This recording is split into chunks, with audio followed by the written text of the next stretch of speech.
100% ती वेळ आलेली आहे।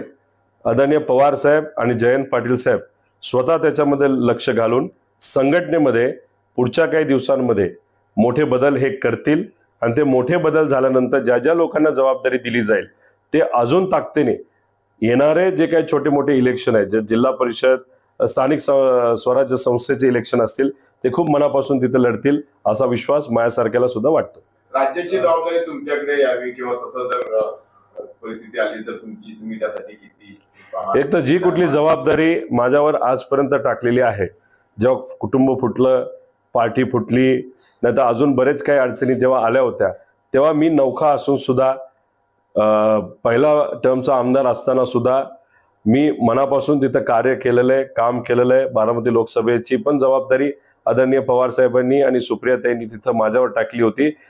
लोकसभेमध्ये काय निकाल लागला याचा अंदाज आपल्या सगळ्यांना तिथं आहे।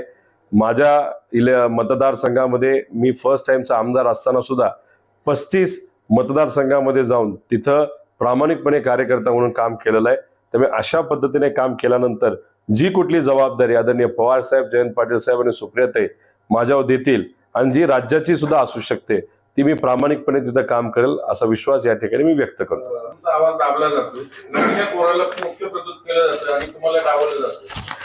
त्या बैठकीमध्ये जेव्हा चर्चा चालू होती कोणाला संधी द्यायची, आदरणीय पवार साहेब तिथं होते। त्या उपस्थितीमध्ये मीच विनंती केली की रोहित पाटलांना मुख्य प्रतिहोत म्हणून तिथं संधी द्यावी, जानकर भाऊंना सुद्धा संधी द्यावी आणि आव्हाड साहेब एक सिनियर नेते आहेत, आव्हाड साहेब असतील, जयंत पाटील साहेब असतील, हे सिनियर नेते असतील, त्याच्यामध्येच कोणाला तरी एखाद्याला तिथं गट नेता म्हणून संधी द्यावी असा प्रस्ताव मी स्वतः त्या बैठकीमध्ये लावला होता।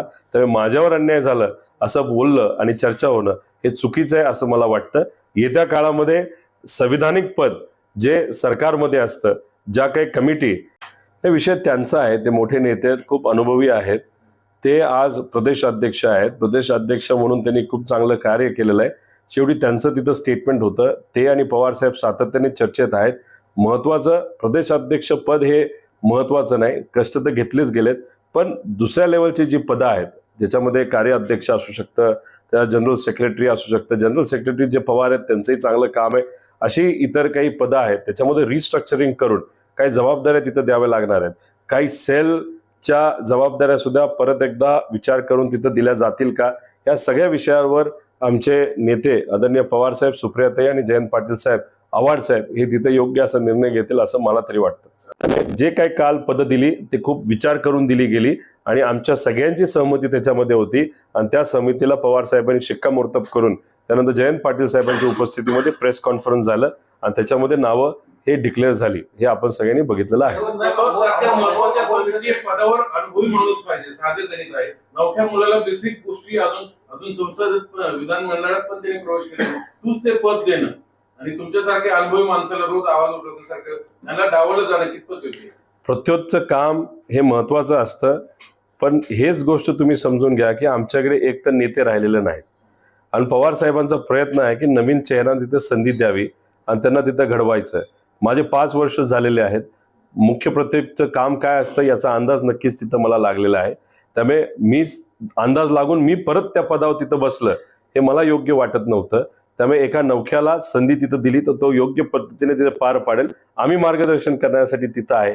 आणि मी तुम्ही जर बघितलं न जिल्हा परिषदला पद घेतलं होतं, न महाविकास आघाडी सरकार असताना पद तिथं घेतलं होतं, पण येत्या काळामध्ये योग्य असं पद माझ्या अनुभवाला आणि जो काही संघर्ष त्या ठिकाणी मी केलेला आहे ते योग्य असं पद पार्टीकडनं सुद्धा मला मिळेल आणि पवार साहेबांच्या मार्गदर्शनाखाली सुद्धा ते मिळेल असा विश्वास माझ्यासारख्याला वाटतो।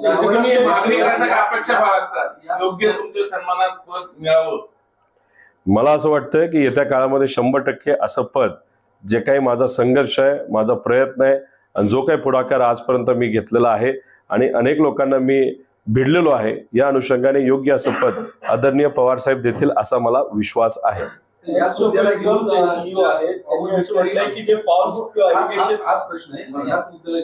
अमोल विक्टरांनी ज्या पद्धतीने टीका केली की जयंत पाटलांनी करेक्ट कार्यक्रम केलाय की तुमचा बालमित्र मंडळाच्या अध्यक्षांचा करेक्ट कार्यक्रम, अशा पद्धतीचं होतं।